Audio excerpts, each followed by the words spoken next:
بسم اللہ الرحمن الرحیم۔ اللہ فرماتا ہے بئس ما اشتروا بہ انفسہم، کتنی بری چیز ہے جس کے بدلے میں انہوں نے اپنی جانوں کو بیچ دیا، یعنی انہوں نے بیچ دی اپنی جانیں، جہنم خرید لی انہوں نے۔ کیا بری چیز ہے؟ ان یکفروا بما انزل اللہ بغیا ان ینزل اللہ من فضلہ علی من یشاء من عبادہ، کتنی بری چیز ہے جس کے بدلے میں انہوں نے اپنی جانوں کو بیچ دیا ہے۔ کیا کر کے کہ انکار کیا ہے انہوں نے اس کا جسے خدا نے نازل کیا تھا، اس وجہ سے، اس ہٹ دھرمی کی وجہ سے، حد سے تجاوز کر کے کہ اللہ اپنے فضل سے جس پر چاہتا ہے اپنے بندوں میں سے اس پر نازل کر دیتا ہے۔ یہ کیا بات ہے کہ ان کا ایک عقیدہ یہ تھا کہ ہم چونکہ برترین قوم ہے، نبی بنی اسرائیل کے باہر سے نہیں آ سکتے، باقی گھٹیا لوگ ہیں، نبی آئے گا تو کہاں سے آئے گا؟ بنی اسرائیل سے۔ اللہ نے کہا میں تمہیں بتاتا ہوں، مدد چکھاتا ہوں۔ اس غلط بات کا بھی تمہیں، ہر غلط عقیدہ اور فکر وہ انسان کو ضرب لگاتی ہے، نہ کہ اسے ثواب لے کے دیتی ہے۔ خاندان پرستی، قبیلہ پرستی، قوم پرستی۔ اللہ نے خط بطلان پھیر دیا، کراس لگا دیا بڑا سا، جو کبھی چینج نہیں ہو سکتا۔ فرمایا اے انسانوں، ہم نے تمہیں ایک باپ اور ایک ماں سے پیدا کیا، ایک تمہارا باپ ہے اور ایک تمہاری ماں ہے، اور تم سب اس کی اولاد ہو، اور قومیں قبیلے تمہیں بتایا تاکہ تم ایک دوسرے کی پہچان کر لو، لیکن قوموں سے برتری نہیں ہوتی۔ ان اکرمکم عند اللہ اتقاکم، یا ہم ہندو بن گئے، میرا خاندان اونچا تیرا خاندان گھٹیا، ہندو ہے تو۔ ہندوؤں میں کاسٹ سسٹم ہے، خاندان سسٹم ہے، اسلام میں ان اکرمکم عند اللہ اتقاکم، اللہ کے ہاں رتبے والا وہ ہے جو تقوی والا، خاندان والا نہیں۔ رسول پاک کے فرامین ہیں کہ بنو ہاشم کو اکٹھا کیا اور کہا کہ اے بنو ہاشم، خبردار یہ نہ ہو کہ لوگ تم سے زیادہ نیکیاں لے کر میرے پاس آ رہے ہو، مجھ سے قرب اللہ ان کو دے دے، اور تم گناہ کر کر کے مجھ سے دور ہو جاؤ۔ کتنا واضح عین قرآن، قرآن نے بتا دیا نبی کا سگا بیٹا جہنم میں۔ کوئی چینج کر دے قرآن کی بات، ٹھیک ہے، توبہ توبہ، نبی کا بیٹا بھلا، کیونکہ اپنی جنت بھی اسی طرح کوئی کنیکشن لگا کے، چوری کی تار لگا کے مثلا بجلی لی ہوئی ہے، سمجھتا میں بھی جنت میں جا رہا ہوں۔ اب جب دیکھتا ہے کہ چوری والے تو پکڑے جاتے ہیں، چاہے وہ کتنے بڑے سے بڑا ہو، ٹھیک ہے، پھر آنکھیں کھلتی ہے جب قرآن سے نبی کا بیٹا نہیں جائے گا۔ نبی کی بیوی حضرت نوح کی بیوی، حضرت لوط کی بیوی جہنم میں، کیوں؟ اس لیے کہ نبی کی نافرمان۔ نبی کا سگا چچا، رحمت للعالمین کا سگا چچا جہنم میں، تبت یدا ابی لہب وتب۔ رشتے فائدہ نہیں دیتے جب تک کہ اس نبی کی اطاعت نہ کیجیے۔ صاف شفاف قرآن، پھر بھی تبدیلیاں کر دی لوگوں۔ اللہ بھی کیا زبردست فرماتا ہے کہ اے رسول دیکھ کیسے ہم آیات کو پھیر پھیر کر، مثالیں دے دے کر ان کو سمجھاتے ہیں، اور دیکھ کیسے یہ پھر بھی پھر جاتے ہیں۔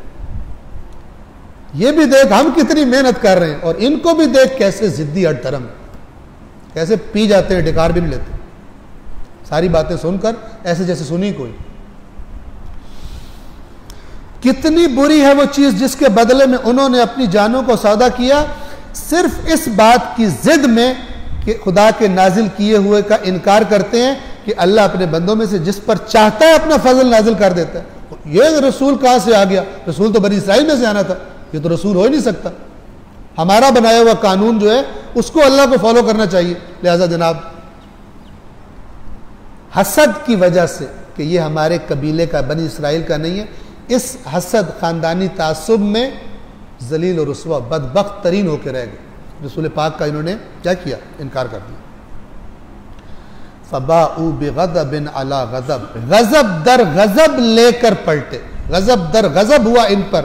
وَلِلْكَافِرِينَ عَذَابٌ مُّهِينٌ۔ اب دیکھیے ایکیوریسی قرآن کی میں عرض کرتا ہوں آپ کی خدمت کو، ایکیوریسی دیکھیے، یہاں پہ عذاب علیم نہیں کہا عذاب مہین، ذلیل کرنے والا، کیونکہ ان کو اپنے خاندان کی اکڑ ہے کہ ہمارا خاندان بڑا ہے، یہ چھوٹے خاندان سے کیوں رسول بن گیا۔ اللہ کہہ رہا ہے اس اکڑ سے، اکڑ ہے نا تمہیں ذلیل کروں گا، ذلیل کرنے والا عذاب، رسوا کرنے والا، تاکہ تمہیں پتہ چلے اللہ کے حکم کے آگے اکڑنا، عزت اپنی شو کرنا کتنا خطرناک ہو۔ یہاں پر عذاب مہین، اہانت، توہین کرنے والا عذاب ان کے لیے۔ وَإِذَا قِيلَ لَهُمْ آمِنُوا بِمَا أَنزَلَ اللَّهُ، اور جب ان سے کہا جاتا ہے جو اللہ نے نازل کیا اس پر ایمان لے آؤ، قالوا، بہانے دیکھیے، بہانوں کی فیکٹری، قالوا نؤمن بما انزل علینا ویکفرون بما وراءہ، کہتے ہیں جو ہم تو اس پر ایمان لائیں گے جو ہم پر نازل ہوا ہے، اس کے علاوہ ہم ایمان نہیں لائیں گے، ٹھیک ہے؟ اور پھر باتیں بھی ایسے کرتے ہوں گے، جو حضرت موسیٰ اللہ کے نبی تھے یا نہیں، آپ بھی ان کو مانتے ہیں نا؟ ہم مانتے ہیں، ہم تو سب کو مانتے ہیں۔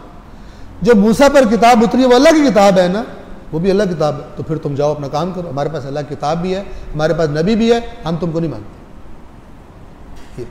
جو ہم پر نازل ہوا ہے اس کو مانتے ہیں، اس کے علاوہ جو کچھ ہے اس کو نہیں مانتے۔ اب اللہ کا جواب دیکھیں، پہلے اللہ کیا فرماتا ہے؟ وَهُوَ الْحَقُّ مُصَدِّقًا لِمَا مَعَهُمْ، ٹھیک ہے؟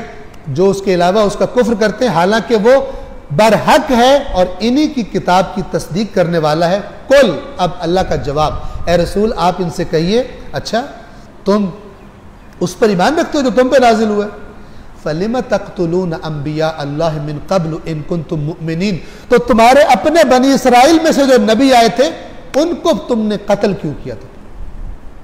چلو میں بنی اسرائیل کا نہیں ہوں تو میں تو نہیں نبی ہو سکتا، جو بنی اسرائیل میں سے اتنے انبیاء آئے تم لوگوں نے ان کو قتل کیا، تم تو قاتل انبیاء ہو۔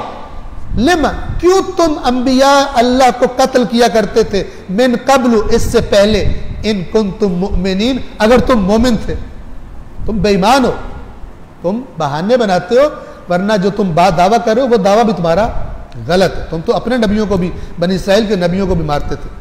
اور پھر یاد کرا وَلَقَدْ جَاءَكُم مُوسَى بِالْبَيِّنَاتِ ثُمَّ اتَّخَذْتُمُ الْعِجْلَ مِن بَعْدِهِ وَأَنْتُمْ ظَالِمُونَ، اور یقیناً موسیٰ تمہارے پاس واضح دلائل، نشانیاں لے کر آئے تھے، اس کے بعد پھر تم نے بچڑے کو بنا لیا اور تم تھے ہی ظالم، تو وہی ظلم کرنے والے۔